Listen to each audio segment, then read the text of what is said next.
The crisis continues. Yes, it does, but this time with much more hatred, warnings, lament, and death.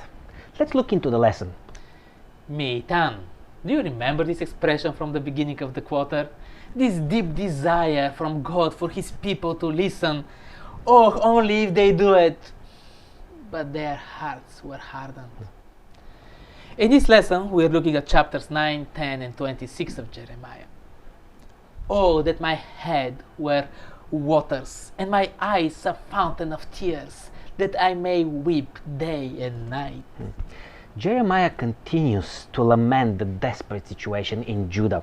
For him, the wailing women, the most skillful ones, he says, have to be called to come and wail over Judah, over the nation. Why? Because, he says, death had climbed in through their windows in their fortresses. And in plain English, he says, the time has come. It looks like it's all done. The people brought it upon themselves, and they will be left with nothing. Starving to death, thirsty, scattered everywhere, and a sword will consume them all. But then again, Meitan, come on, please, get some sense. The war is spiritual. Jeremiah sees it as such as that either one boasts with his wisdom, strength, and riches, or he boasts with the knowledge of God. He was sending this warning to the priests, to the prophets, to the officials, and to the people, all of them. Well, don't fool yourselves.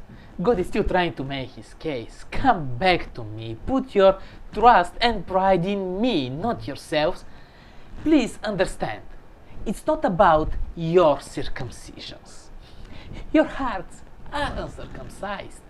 But experience me, live with me, and you have so many reasons to boast with me. But nope, the spirituality of the Gentiles seems more attractive.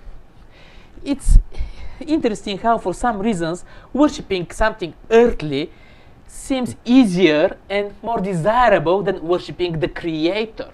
This creator-creation dynamics seems more difficult to grasp. We're not telling a sweet story here in chapter 26. What happens with Jeremiah is so real.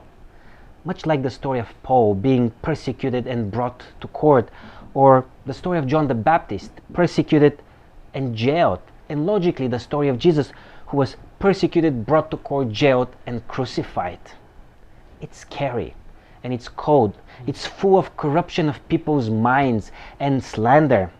But as the previous man mentioned, Jeremiah stood faithful and with conviction. It's amazing, but God is trying once again.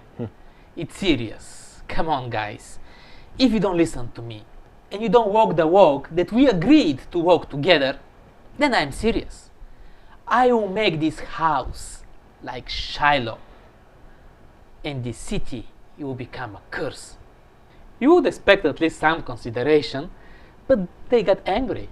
They completely ignored the point and focused on, oh, he said that this house is going to be like Shiloh, he should die. Amazing, but we're doing the same thing many times as well. Sometimes history reveals an unbelievable hardness of the hearts of people. Hope and forgiveness are available, but not a desire to hear the voice of the Lord.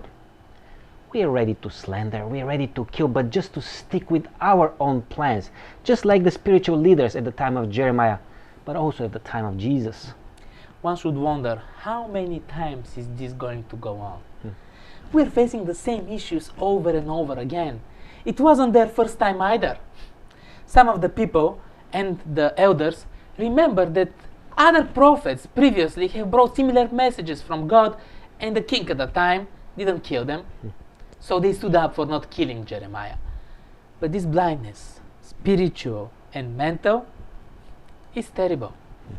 So the question then for me is, am I still able to hear God's voice? Do we have an ongoing crisis?